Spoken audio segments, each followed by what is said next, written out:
So now they're going, okay, we're not changing policy. Let's blame Netanyahu. There we go. That's the new plan. Blame Netanyahu. Ready, break.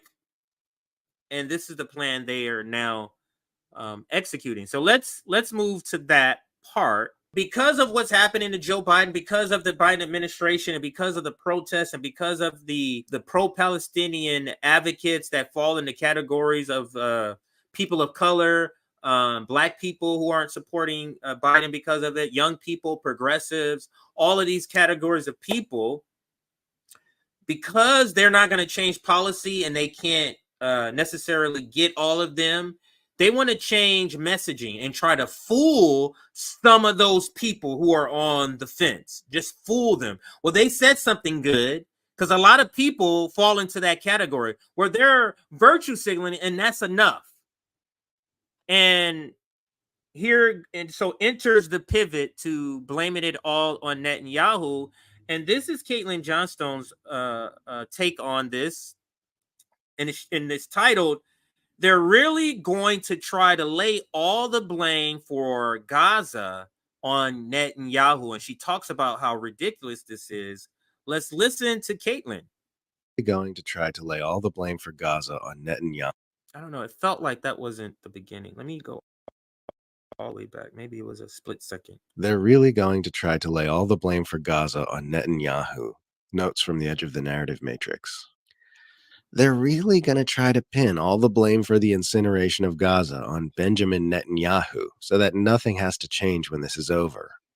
The Western Empire has chosen a single scapegoat to carry away its sins so the status quo can march on, unhindered by guilt or consequence. They want everyone to pin all the blame for the Gaza genocide on Netanyahu, but this is not all the fault of Netanyahu.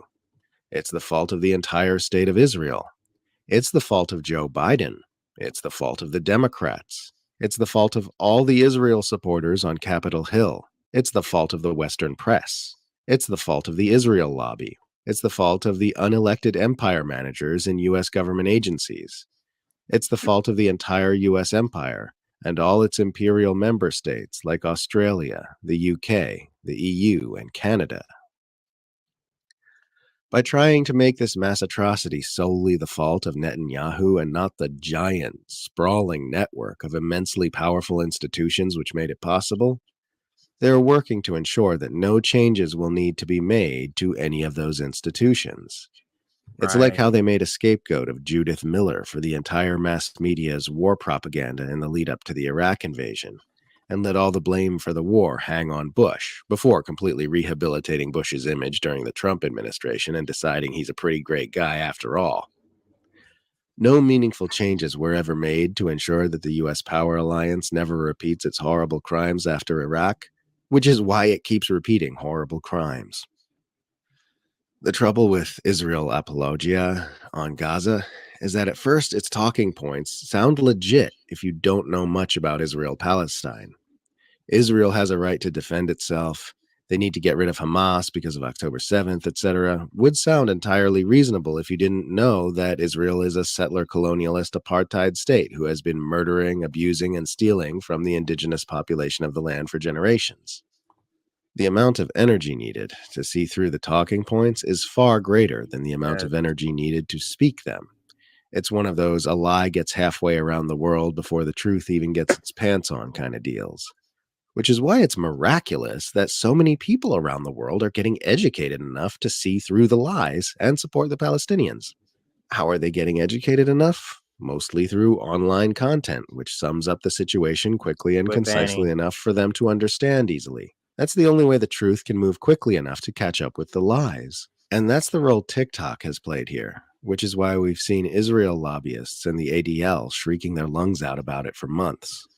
It would never have occurred to any American to think TikTok is a 5-alarm foreign enemy threat until their government told them to think that. And then when they did, the biggest bootlickers in the world started acting like it's a common sense fact they've always believed. Americans who'd trust their own government to oversee their communications more than they'd trust China have missed all the most important lessons about the U.S. government that have come out in their lives. Even if China really is getting data from TikTok, and there's currently no evidence that it is, Only a groveling empire simp would object to it. Saying TikTok must be suppressing pro-Israel content because pro-Palestine content is more popular is like saying they're suppressing flat earth content because round earth content is more popular. Right. Pro-Israel content is Truth just is less more popular in general, which is Truth why is the gap popular. is the same on Facebook and Instagram.